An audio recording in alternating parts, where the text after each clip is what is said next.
Hello, everybody, and welcome to another Twilight Zone review. Today it is Season 5, Episode 26, I Am the Night, Color Me Black, written by Rod Serling and starring Michael Constantine as Sheriff Charlie Koch and Paul Fix as Colby.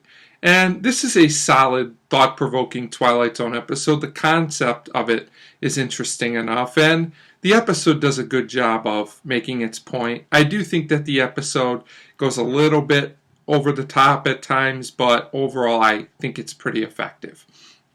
So we start with our main character, Charlie, and he is the sheriff of a town, and his wife is there, and they're talking about an execution that's going to be taking place in the town that day. And you can tell that Charlie is a little bit conflicted by this. He seems uneasy about it, and he says he hopes that the whole town doesn't come out and make a big scene because of this.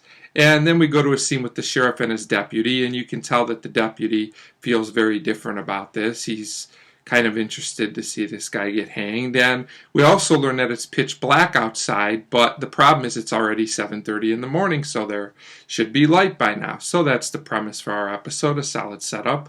And after the opening narration, we're introduced to another new character named Colby, and he is an editor for the paper in town, I believe. And he comes by and he's talking to the sheriff. He's saying he got a lot of calls from different townspeople about theories about why there's so much darkness in this town. And we also learn that this darkness is only taking place in this town. It's exclusive to them. It's not taking place anywhere else in the world, at least at this time. So basically, we also learn at this point that all three of these men are in some way kind of responsible for this man being hanged. We find out that the man did commit some kind of crime, but we find out that the deputy basically lied about some of what happened. The sheriff ignored some evidence, and the newspaper man didn't print anything about this. He knew about it, but he let it go. So they all basically have a part in this. So then Colby goes to talk to the prisoner, whose name is Jagger, and Jagger's really upset naturally. He says all he's doing is lying around and waiting for this to happen, and Colby asks him if he wants to make a statement, and Jagger says there's nothing to basically say because it won't matter, I'm guilty, and that's all there is to it. And they basically just have a short discussion about what Jagger did. It was okay, I guess. It works in the context of the episode. We learn a little bit more about the character of Jagger. So then we go to the next scene, and they are preparing the hanging, and people have gathered around. We now learn it's 9 a.m. and it's still dark, and we learn that the execution will take place at 9:30. So there's about a half hour to go. And in the next scene, we get a chat between Colby and the deputy sheriff again, and they just discuss what happened, and you can tell they don't get along and don't agree on this. And the sheriff at this point takes some responsibility for his part in it. He says, I did have a part in it.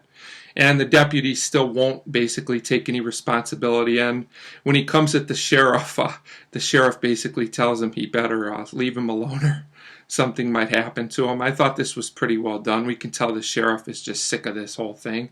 So at this point, we're introduced to another character, a reverend, and he's talking to Colby, and Colby asks him, could this be some kind of divine act, basically, that happened? And at this point, the Reverend doesn't answer him yet, but he will at the end of the episode, which is significant.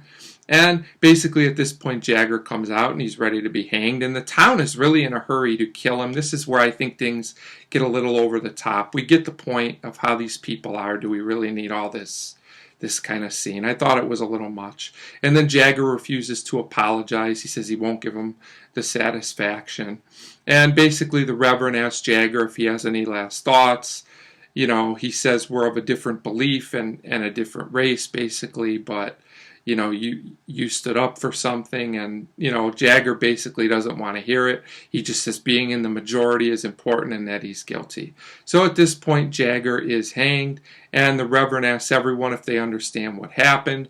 He said you all need to be careful, basically, because, you know, Jagger hated, and that's why he killed, and that's why he was guilty, but you people have done the same thing with him. You've hated and killed, and he says that's why it's black, and why it's going to get darker and darker, and then we see the townspeople, and it is getting darker. Now, had the episode ended there, I think I would have been okay with this. It's a little over the top at times, but I get the point. And it is effective. It does work well.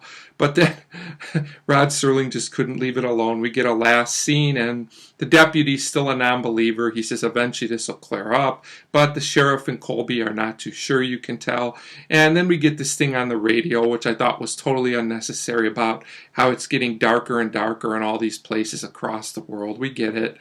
You know, there's hate everywhere, and it's not a good thing. People shouldn't act like this. I just thought it was one of those messages. We already got the point. We didn't need this, but it's fine. It's a somewhat powerful episode, and for the most part it works, but I just prefer a little more subtle messages. But overall, this is a solid episode, and I give I Am the Night, Color Me Black a 3 out of 5. Definitely a thought-provoking episode worth watching at least once. So 3 out of 5 for I Am the Night, Color Me Black, and as always, thank you very much for watching.